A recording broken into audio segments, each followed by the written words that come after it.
Thumma qala radhiyallahu ta'ala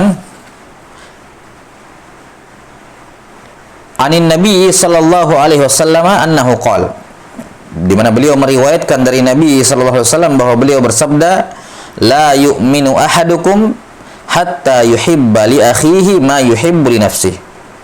Tidak beriman seseorang sampai dia mencintai, ya, mencintai, yakni senang kalau saudaranya mendapatkan nikmat, ya, saudaranya mendapatkan nikmat kebaikan sebagaimana dia juga mendapatkan nikmat tersebut. Sebagaimana, ya, dia mendapatkan nikmat tersebut. 6. Kata Nabi SAW, la yu'minu ahadukum, tidak beriman seseorang di antara kalian. Kata Imam Nawawi rahimahullahu ta'ala bahwa hadis ini, ya, penafian iman dalam hadis ini diarahkan kepada al-imanul mutlak atau al-iman al-kamil. Ya, al-iman al-kamil, iman yang sempurna. Yakni tidak beriman seseorang dengan iman yang sempurna. Bukan berarti menafikan iman dari akarnya, bukan berarti tidak beriman yakni kafir. Kalau orang tidak mencintai atau tidak suka saudaranya mendapatkan kenikmatan, bukan itu yang dimaksud. Tapi yang dimaksud la yu'minu yakni la yu'minu ahadukum imanan kamila. Tidak beriman seorang dengan iman yang sempurna sampai dia suka, dia senang kalau saudaranya mendapatkan kebaikan sebagaimana dia juga mendapatkan kebaikan tersebut. Ya, kebaikan tersebut. Nah, dan yang dimaksud dengan dikatakan di sini la yu'minu ahadukum hatta yuhibba li akhihi, sampai dia mencintai untuk saudaranya, yakni senang kalau dia senang, dia sangat ingin, ya, kalau saudaranya mendapatkan kebaikan dan manfaat. Dia sangat senang dan sangat ingin kalau saudaranya mendapatkan kebaikan dan manfaat. Nah, maka yang dimaksud dengan mahabbah di sini adalah al-mahabbah ad-diniyah, bukan mahabbah al-basyariyah, bukan cinta sesama manusia. Ya, bukan cinta sesama manusia. Yani bukan mencintai sesuatu karena dia manusia, tapi mencintai, ya, kecintaan keagamaan. Ya, cintaan keagamaan. Yani disebutkan di antara bentuknya adalah dia mencintai ketika saudaranya mendapatkan hidayah, taufik dari Allah Subhanahu wa taala sebagaimana dirinya mendapatkan hidayah. Dia senang ketika seorang saudaranya mendapatkan ilmu sebagaimana dia senang kalau dia mendapatkan ilmu. Dia senang kalau saudaranya itu mendapatkan rajin beribadah, diberikan taufik untuk beribadah sebagaimana dia senang kalau dia diberikan taufik oleh Allah Subhanahu wa taala untuk beribadah. 6. Maka yang dimaksud dengan al-mahabbah di sini adalah al-mahabbah ad-diniyah, bukan mahabbah al-basyariyah. Ya, bukan mahabbah al-basyariyah. Baik. Kemudian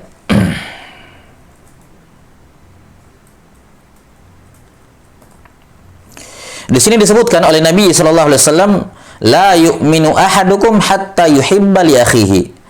Ya, tidak beriman seseorang di antara kalian sampai dia suka, ya, sampai dia menghendaki kalau saudaranya mendapatkan kebaikan sebagaimana dirinya juga mendapatkan kebaikan.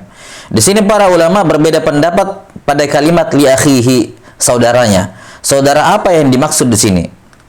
6. Saudara apa yang dimaksud di sini? Ya, para ulama menyebutkan ada dua jenis ukhuwah. Ada dua jenis ukhuwah, atau kalau secara umum kita perluas, ya, ada 3 jenis ukhuwah. Yang pertama yang ketika diitlakkan yakni al-ukhuwah yakni an-nasabiyah. Ukhuwah nasab, yakni saudara. Karena satu nasab, satu orang tua. Kemudian ada ukhuwah imaniyah. Ada ukhuwah imaniyah yakni saudara karena seiman. Saudara seiman. Dan yang ketiga ada ukhuwah insaniyah. Ada saudara sesama manusia. Dikarenakan kita diciptakan dari ayah yang sama, yaitu Nabi Adam. Nabi Adam dari ibu yang sama, yakni Hawa, ya, maka pada dasarnya semua manusia itu berasal dari satu nenek moyang yang sama. Maka mereka memiliki ukhuwah namanya ukhuwah insaniyah. Ukhuwah insaniyah. Jelas sampai sini, ya. Nah, di antara dalil yang menunjukkan adanya ukhuwah insaniyah ini, ya, disebutkan dalam riwayat Imam Ahmad dengan sanad yang sahih Rasulullah SAW bersabda, "Inna rabbakum wahid wa inna abakum wahid." Sesungguhnya Tuhan kalian itu esa, satu, dan ayah kalian semuanya itu satu. Ya, ayah kalian semuanya adalah apa? Satu. Jelas sampai sini? Nah, maka di sini sebagian ulama mengatakan bahwa yang dimaksud dengan akhi di sini, akhihi saudaranya, yakni ukhuwah imaniyah. Ya, bahwa kecintaan ini terkhusus untuk saudara seiman. Saudara seiman, yakni muslim. Maka cinta ataupun tanda keimanan seorang, ya, yang menjadi tanda kesempurnaan iman seorang adalah ketika dia mengharapkan atau ketika dia senang ketika saudaranya sesama muslim mendapatkan kebaikan. Ya, ini sudah kita sebutkan tadi, cintaan yang sifatnya apa? Syariah, ya, diniyah, bukan sifatnya duniawiyah. Ya, bukan sifatnya apa? Duniawiyah. Ya, tapi perkara-perkara yang sifatnya apa? Kebaikan. Makanya dalam riwayat Imam An-Nasa'i dikatakan yuhibbul yakhihi minal khair, berupa kebaikan. Yang jelas merupakan apa? Kebaikan. 6. Adapun perkara-perkara dunia, kadang itu merupakan kebaikan dan kadang itu merupakan keburukan. Misalnya harta. Harta tidak selamanya khair. Ya, harta tidak selamanya apa? Tidak selamanya khair. 6. Jelas sampai sini? Maka yang dimaksud dalam hadis ini adalah perkara-perkara yang sifatnya diniyah. Kebaikan yang sifatnya diniyah. Karena semua perkara-perkara diniyah adalah murni kebaikan. Sementara kalau harta itu bisa berimbas baik bagi orang itu, bisa jadi juga buruk. Tidak murni merupakan kebaikan. Tidak murni merupakan kebaikan. Nah, maka kita kembali kepada masalah. Sebagian ulama mengatakan bahwa yang dimaksud dengan akhihi di sini yakni ukhuwah imaniyah, ukhuwah islamiyah, yakni tidak beriman seorang dengan iman yang sempurna sampai dia suka kalau saudaranya, ya, sesama muslim mendapatkan manfaat diniyah, kebaikan diniyah, sebagaimana dia juga suka kalau dia mendapatkan manfaat diniyah tersebut. Nah, ini pendapat yang pertama, ataupun ya, nah ini pendapat yang pertama. Kemudian pendapat yang kedua yang disebutkan oleh Imam An-Nawawi rahimahullahu taala. Kata Imam An-Nawawi rahimahullah, al-aula an yuhmala dzalika ala umumil ukhuwah hatta yashmalul kafira wal muslim. Kata beliau yang lebih utama mengarahkan ukhuwah di sini kepada ukhuwah umumul ukhuwah, yakni ukhuwah insaniyah, sehingga mencakup kafir dan muslim. Mencakup kafir dan muslim. Apa maksudnya? Kata beliau, maka dia suka kalau saudaranya yang kafir, ingat saudara di sini saudara insaniyah, ya, saudaranya yang kafir tersebut masuk ke dalam Islam, mendapatkan hidayah, sebagaimana dia juga ini apa? Dia juga mendapatkan hidayah Islam. Ya, kita tidak berbicara mengenai perkara-perkara dunia, karena yang dimaksud di sini adalah urusan apa? Urusan dunia, kebaikan dunia. Maka sebagaimana dia senang kalau ada orang kafir masuk ke dalam Islam, atau sebagaimana dia ini cinta di dalam Islam, ya, senang di dalam Islam, mendapatkan hidayah dalam Islam, bersyukur kepada Allah, maka dia juga suka kalau saudara-saudaranya, ya, yakni sesama manusia, yakni yang kafir, mereka apa? Masuk ke dalam Islam dan mendapatkan hidayah. Karena itulah dianjurkan untuk mendoakan hidayah kepada orang-orang kafir. Ya, bukan mendoakan ampunan atau mendoakan rahmat, tapi mendoakan hidayah. Menunjukkan ketika dianjurkan seorang mendoakan hidayah kepada orang muslim, itu berarti dibolehkan bagi dia, ya, untuk menginginkan kebaikan kepada saudaranya yang kafir tersebut. Ya, ketika dibolehkan mendoakan hidayah kepada orang kafir, untuk orang kafir, menunjukkan dibolehkan bagi dia untuk mencintai orang kafir tersebut agar dia masuk Islam. Maksudnya senang kalau orang kafir tersebut masuk Islam, sebagaimana dirinya senang berada dalam al-Islam. Nah, ini disebutkan oleh Imam An-Nawawi rahimahullahu taala. Nah, dan di antara dalil yang menunjukkan bolehnya mendoakan orang kafir dengan hidayah, maksudnya dengan hidayah bukan dengan yang lain, hidayah agar dia masuk Islam, agar dia diberikan taufik masuk Islam, adalah hadis di mana orang-orang Yahudi, ini seingat saya dalam riwayat Bukhari Muslim, orang Yahudi datang di sekitar Nabi SAW kemudian sengaja bersin, kemudian mereka membaca Alhamdulillah dengan harapan Nabi SAW mendoakan rahmat untuk mereka, yarhamukallah, dengan harapan seperti itu. Tapi tidak, Nabi SAW justru mendoakan mereka apa? Yahdikumullah, ya, yahdikumullah, semoga Allah Ta'ala apa memberikan hidayah kepada kalian. Menunjukkan Nabi SAW mendoakan mereka dengan al-hidayah. Jelas ya? Ala kulli hal, ini dua pendapat ini ya masing-masing diarahkan kepada maksudnya. Mau dikatakan ukhuwah Islamiyah, kalaupun dikatakan ukhuwah Islamiyah, maka tidak diragukan. Kalaupun kita katakan ukhuwah yang dimaksud di sini adalah ukhuwah diniyah al-imaniyah, maka tidak diragukan bahwa ketika seorang senang agar orang kafir masuk ke dalam Islam, sebagaimana dia juga senang sudah berada dalam Islam, maka ini tidak diragukan merupakan hal yang baik. Ya, ini merupakan hal yang baik. Jelas sampai sini? Cuman satu hal yang butuh ditambih, yang kita garis bawahi, walaupun para ulama mengenal yang namanya ukhuwah, ya, ukhuwah insaniyah, ya, namun tidak boleh mengitlakkan kepada orang kafir itu dikatakan ikhwah ataupun akhi, saudaraku misalnya, tidak boleh. Tidak dikenal itlakat seperti itu.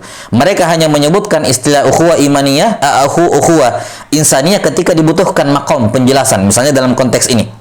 Dalam konteks hadis ini mereka menyebutkan. Adapun mengitlakkan ukhuwah kepada orang kafir ini tidak dibenarkan dan tidak warid penamaan baik dalam Quran Sunnah maupun istilah para ulama. Ya, ukhuwah kalau diitlakkan maka yang dimaksudkan dengannya adalah ukhuwah Islamiyah, ukhuwah imaniyah, innamal mu'minuna ikhwah.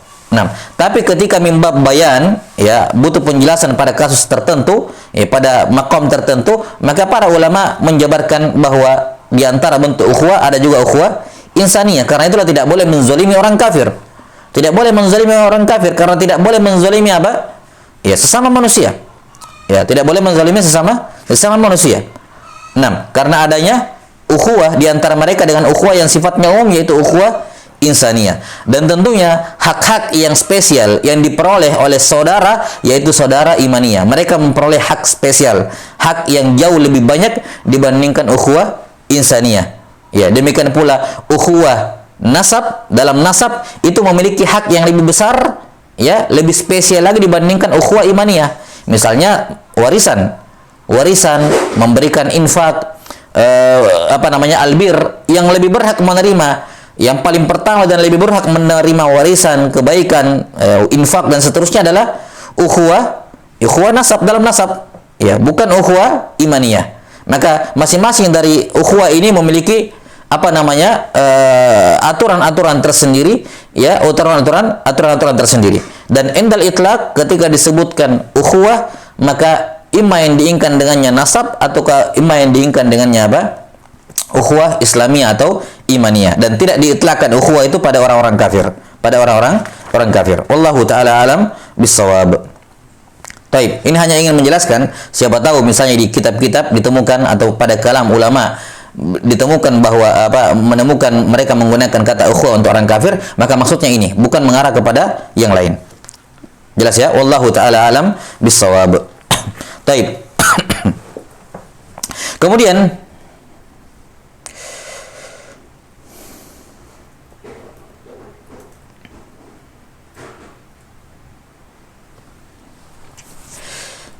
Al-Hafidz Ibn Rajab rahimahullahu ta'ala atau para ulama menjelaskan, ya, bahwasanya al-khair yang dimaksud dalam hadis ini, karena dalam riwayat Imam An-Nasai disebutkan la yu'minu ahadukum hatta yuhibba li akhihi minal khair.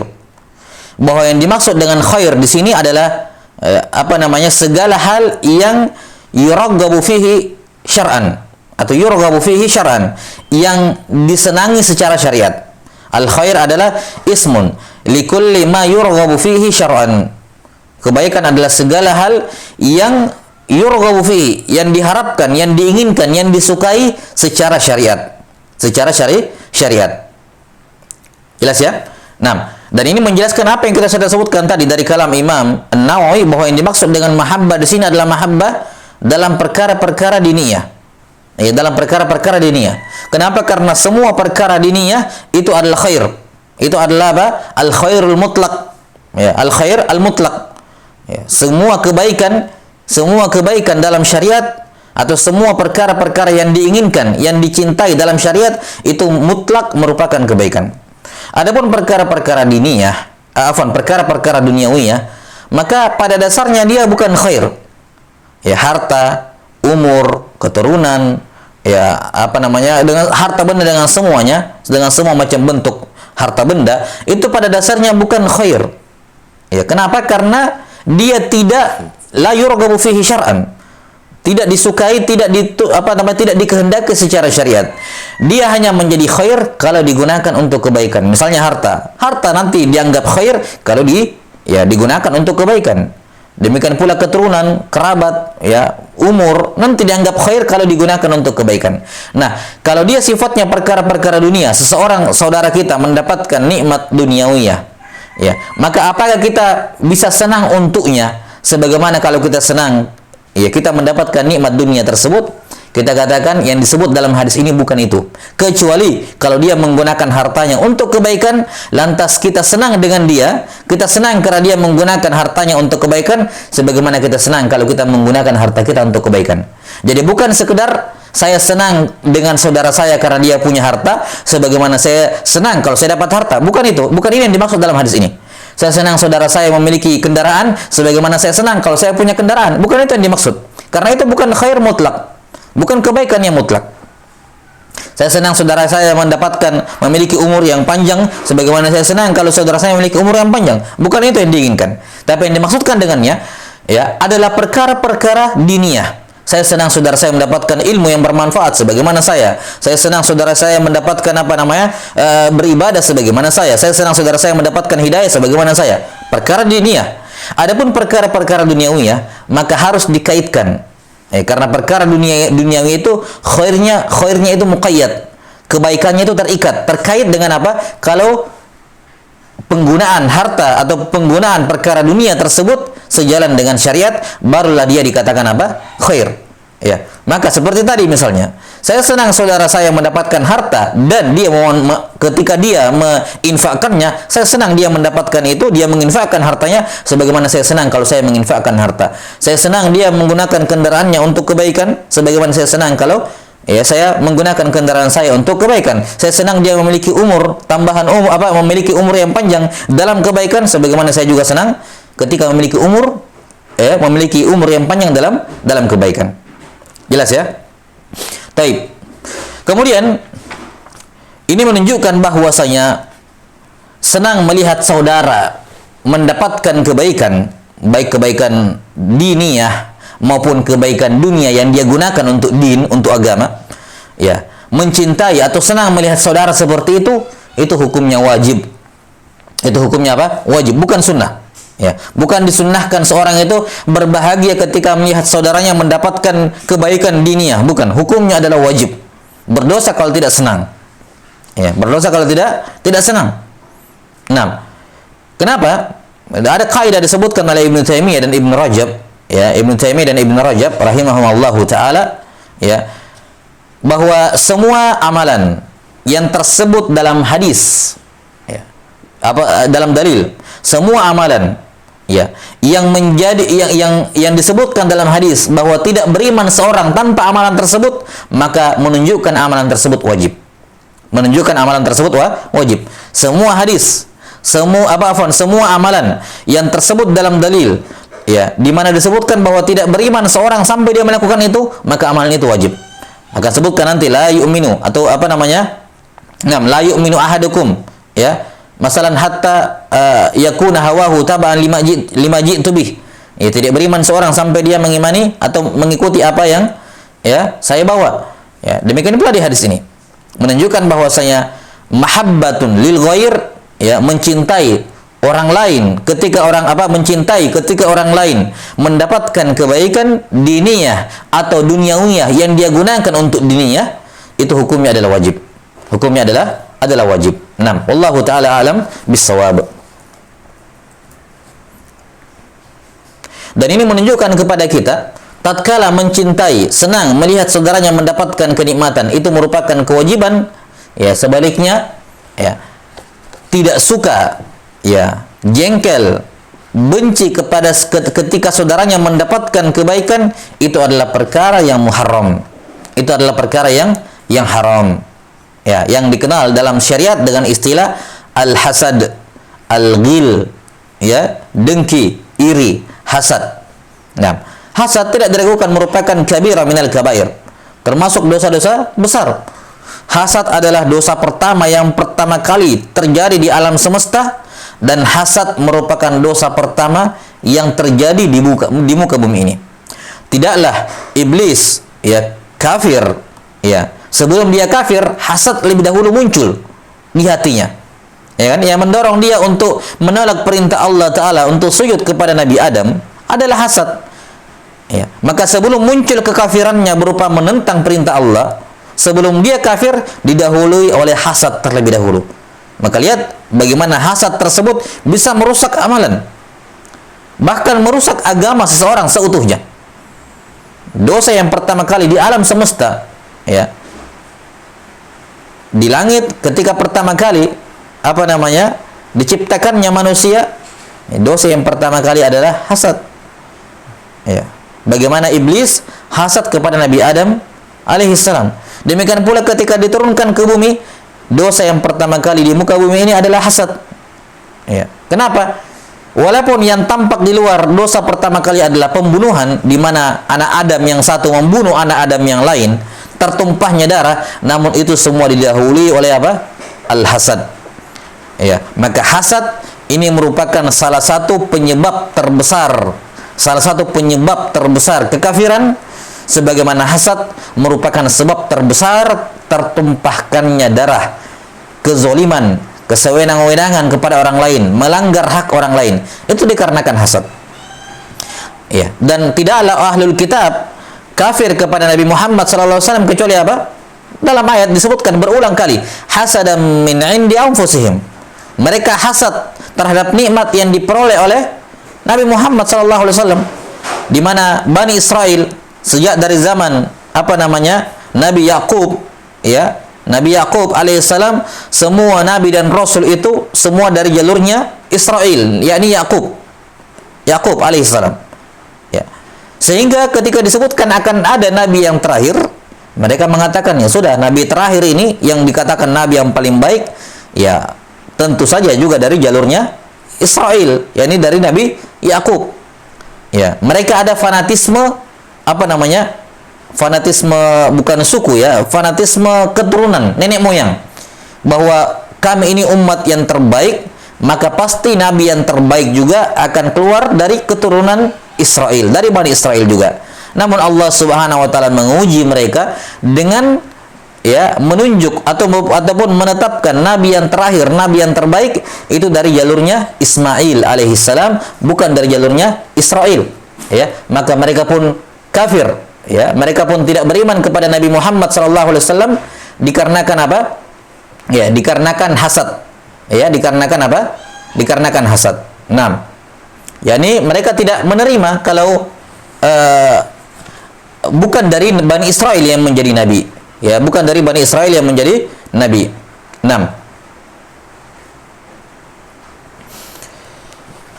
Taib. Sudah semua saya, Prof, ya. 6. Ini menunjukkan haramnya hasad. Ya. Kemudian Imam Al-Ghazali rahimahullahu taala menyebutkan 3 jenis hasad. Ya. Imam Al-Ghazali rahimahullahu taala menyebutkan 3 jenis hasad.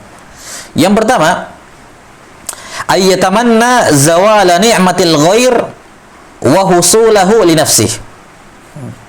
Ketika seorang mendapatkan khair, dia mendapatkan apa? Al-khair.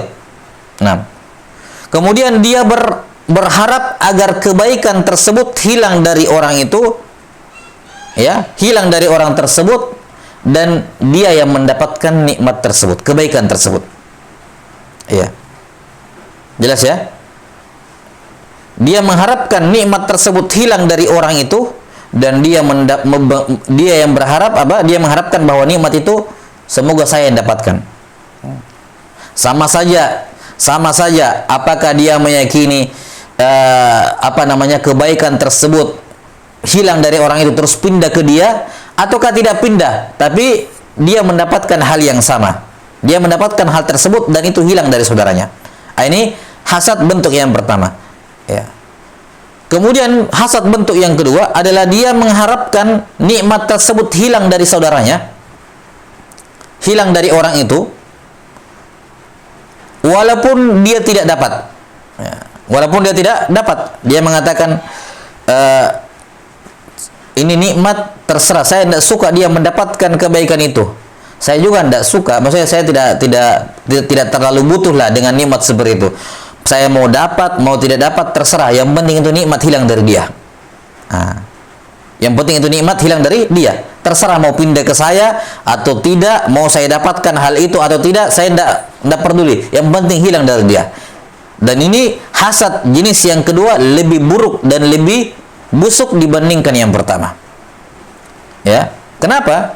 Karena yang kedua ini murni hati yang jelek. Kenapa?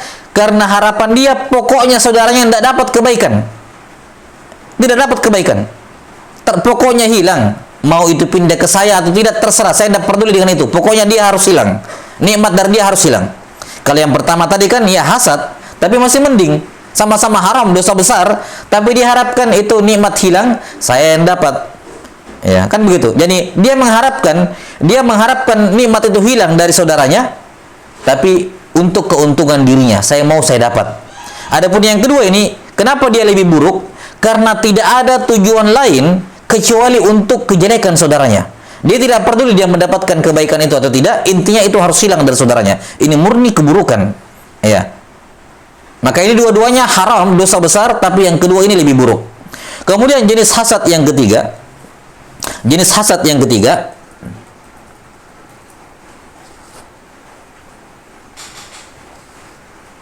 Nah, kemudian jenis hasad yang ketiga adalah dia tidak ingin, ya, ini tidak ada masalah. Saudaranya mendapatkan nikmat, dia tidak harapkan hilang.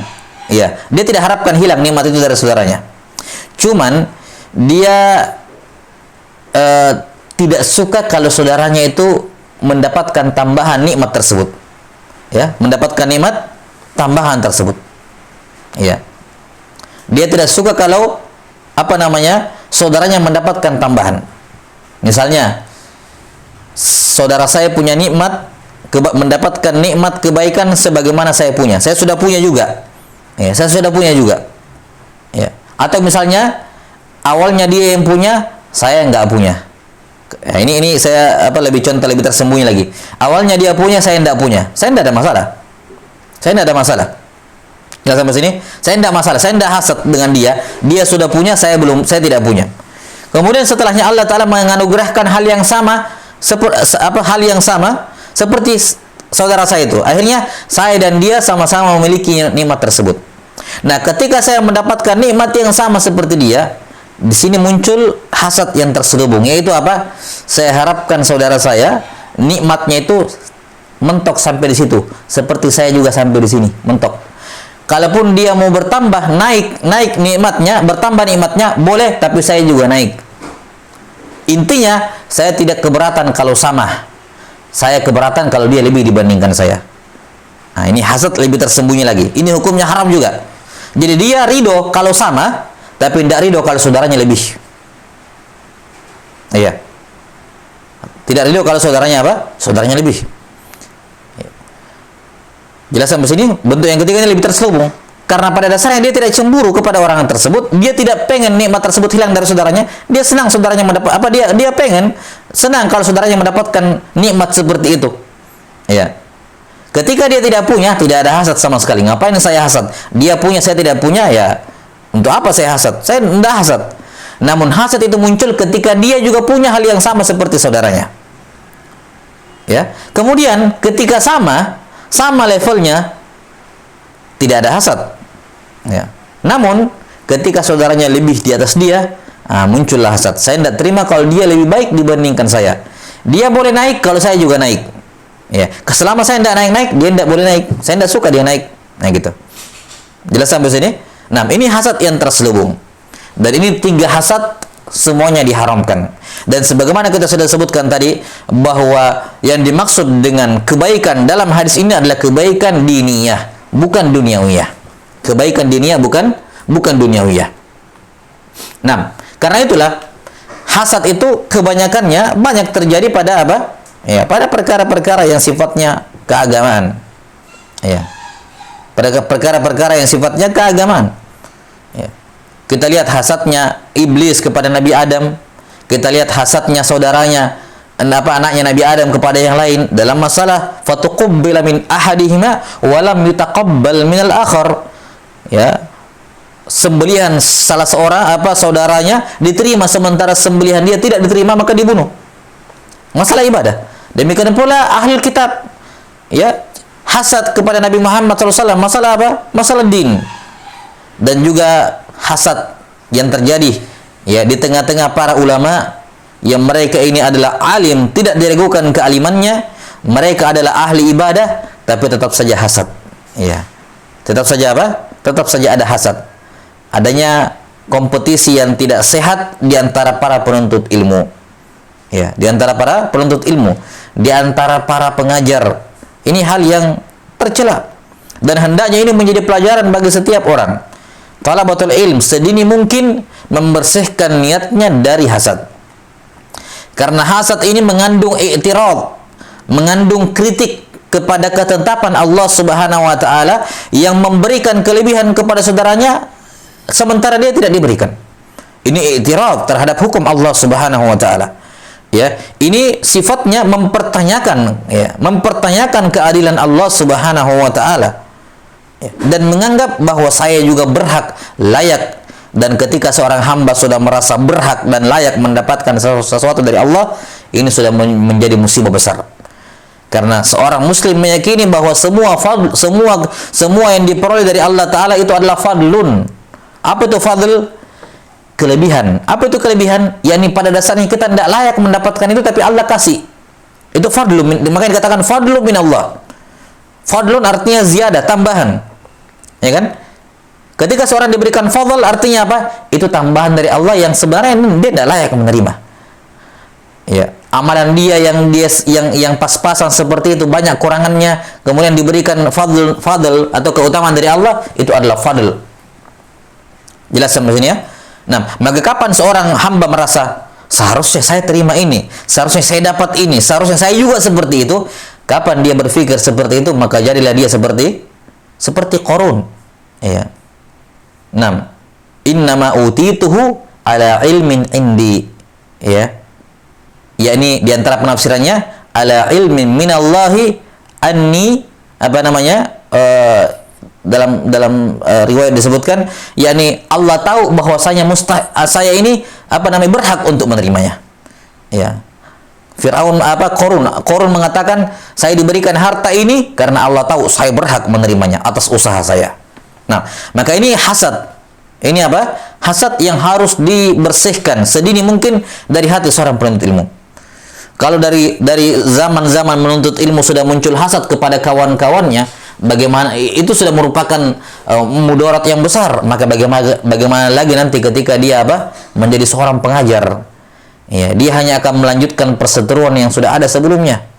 Ya, cemburu, ya. Tidak cemburu dalam masalah harta, mungkin, ya. Tapi dia cemburu dalam hal-hal yang lain, hasad dalam hal-hal yang lain. Ya. Nah, maka dia harus pahami bahwasanya perkara-perkara diniyah, perkara-perkara khair al-mutlaq, ya, khair al-mutlaq, kebaikan yang bersifat mutlak, yakni perkara-perkara diniyah, ya, ataukah khair yang muqayyad, yaitu perkara-perkara duniawiyah tapi digunakan untuk perkara-perkara diniyah. Ini semuanya sudah merupakan takdir Allah Subhanahu wa taala. Ketika Allah Subhanahu wa taala tidak menakdirkan kamu mendapatkan sesuatu, maka yakinkan dirimu, saya memang tidak layak menerimanya. Saudara saya dapat, dia memang layak menerimanya. Tanamkan itu dalam diri, ya, sesering mungkin. Ya, maka insya Allah itu akan memutus hasad. Bahwa siapapun dari saudara saya yang mendapatkan kelebihan dari saya dari perkara-perkara diniyah ataupun duniawiyah, namun dia manfaatkan untuk diniyah, ya, dia manfaatkan untuk diniyah, maka apa? Yakinkan dalam hati bahwa dia lebih baik dibandingkan saya. Coba bandingkan rekam jejak hidup kamu dengan dia. Sesimpel itu. Apa kekurangan dia yang kamu tahu? Pasti sedikit. Sementara kekurangan diri kamu tahu betul banyak. Maka ketika saudaramu mendapatkan kebaikan, yakinlah bahwa dia memang layak menerimanya. Dia memang layak menerima fadlu minallah. Sementara saya, ketika saya belum mendapatkan hal tersebut, ya, maka satu hal yang pasti, saya belum layak untuk menerimanya. Sehingga dengan hal ini akan menghilangkan hasad, iri, dengki dalam hatinya. Ya, dan tentunya sebelum itu beriman kepada qadar.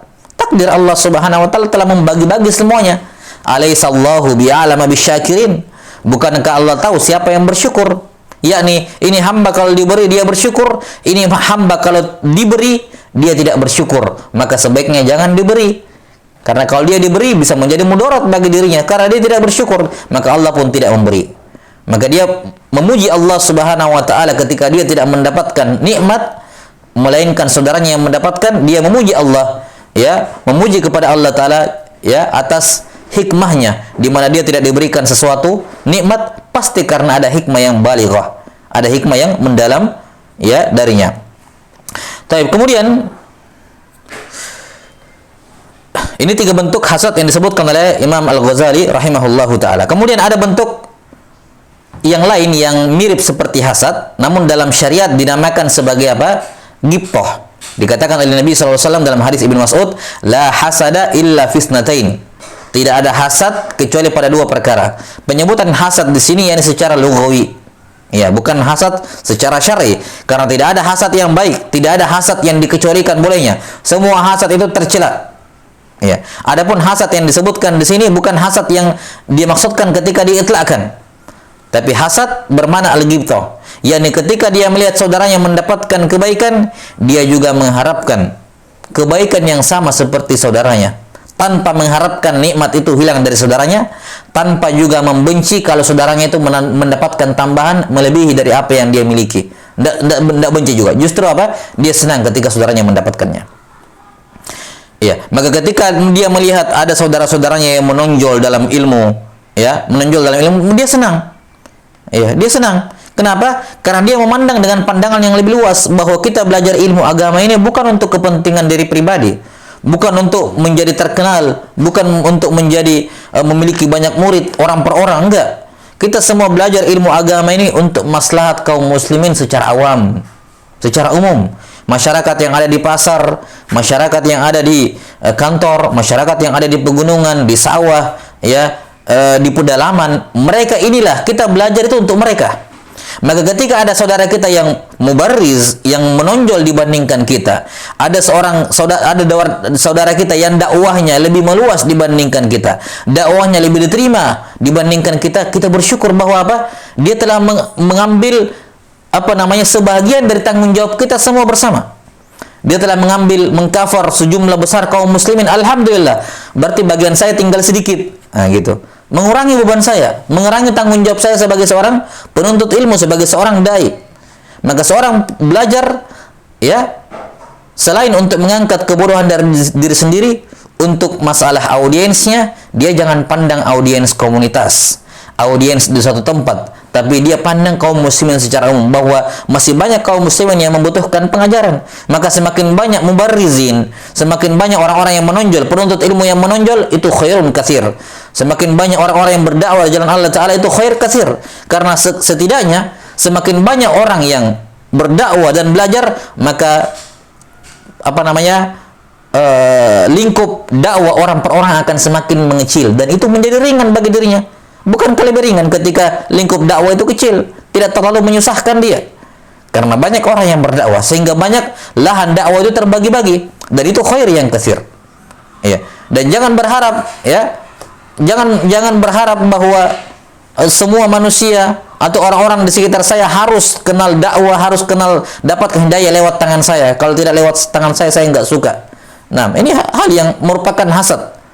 Ya, tidak senang kalau ada orang mendapatkan hidayah, ya, hidayah sunnah, hidayah ini lewat perantaraan tangan orang lain, lewat perantaraan komunitas lain, lewat perantaraan yang lainnya. Ya, ini hal yang menunjukkan hasad dan menunjukkan tujuan dia berdakwah itu untuk dirinya sendiri, untuk komunitasnya, untuk kelompoknya, bukan untuk kaum muslimin secara umum. Ketika dia tidak senang ada orang yang mendapatkan hidayah lewat perantaraan orang lain atau lewat yang lainnya. Jelas ya? Baik. Ini bentuk ghibthah, ya. Kita kembali kepada ghibthah tadi. Yani dia senang ketika saudaranya mendapatkan kebaikan sebagaimana dia senang, ya, kalau dia mendapatkan kebaikan. Nah, dia senang kalau saudaranya mendapatkan nikmat, ketika saudaranya melakukan sesuatu dia juga senang seperti itu walaupun dia belum seperti itu. Ya. Ini disebutkan dalam hadis riwayat Abu Dawud dari sahabat Abu Kabsyah Al-Anmari radhiyallahu taala an. Dikatakan innamad dunya li arba'ati nafar. dunia itu hanya diisi oleh 4 orang. Ya, yang pertama, rajulun atahullahu ilman wa mala. Orang yang diberikan ilmu dan harta. Kemudian dia nafkahkan fi halakatihi, yakni dia menginfakkan hartanya untuk kebaikan, ya. Fahuwa fi a'lal manazil, maka dia berada di jenjang yang tertinggi dari manusia. Karena penghuni dunia cuma 4. Yang paling tertinggi yang diberikan ilmu dan amal. Maka dia ilmu dan harta. Maka dengan ilmunya dia memanfaatkan harta dengan baik. Di urutan nomor 2, rajulun atahullahu ilman wa lam yu'tihi mala. Orang yang diberikan ilmu namun tidak diberikan harta. Ya, diberikan ilmu tapi tidak diberikan harta. Fahuwa yaqul, lantas dia berkata, ya, lau anna li malan la anfaqtu misla ma anfaqa bihi fulan. Ya, seandainya saya punya harta, maka saya akan berinfak sebagaimana si fulan orang pertama tadi berinfak. Ya. Jadi dia tidak punya harta tapi dia punya ilmu. Karena dia punya ilmu, dia tahu besarnya kedudukan niat. Ya, makanya bid'atul ulama itu an-niyah. Bahwa barang dagangannya ulama itu adalah niat. Dengan ini dia bisa mendapatkan keuntungan yang banyak. Ya, dia tidak punya harta tapi dia punya niat. Kemudian dia lihat saudaranya yang punya ilmu dan punya harta, dia katakan seandainya saya juga punya harta seperti dia, saya akan beramal, berinfak seperti dia. Ini namanya apa? Ghibthah.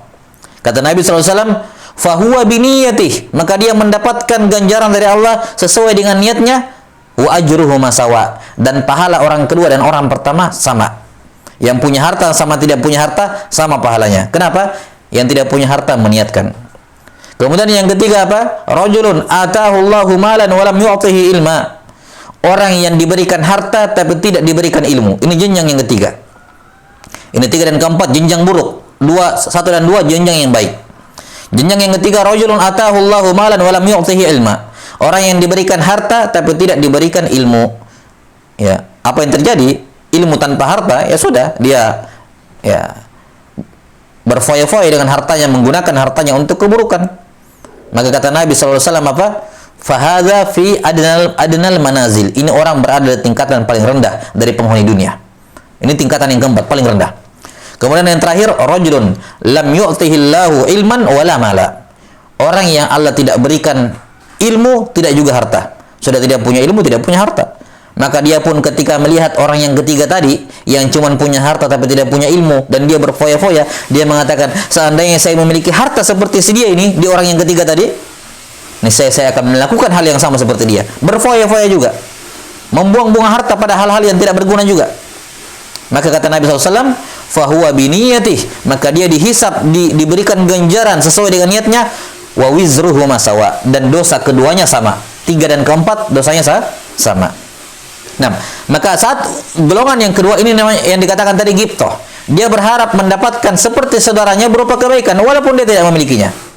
Ini namanya apa? Al-ghibthah, dan ini termasuk 2 perkara apa? Termasuk hal yang baik. Disebutkan tadi la hasada illa fitnatain. Tidak ada hasad kecuali pada dua orang, yaitu orang yang Allah berikan harta kemudian dia berinfak, dan yang kedua orang yang diberikan Al-Qur'an kemudian dia salat ya dengannya, mengajarkan Al-Qur'an ya kepada orang lain. Nah, wallahu taala alam bisawab. Ya, saya kira ini akhir penjelasan terhadap hadis yang ke-13.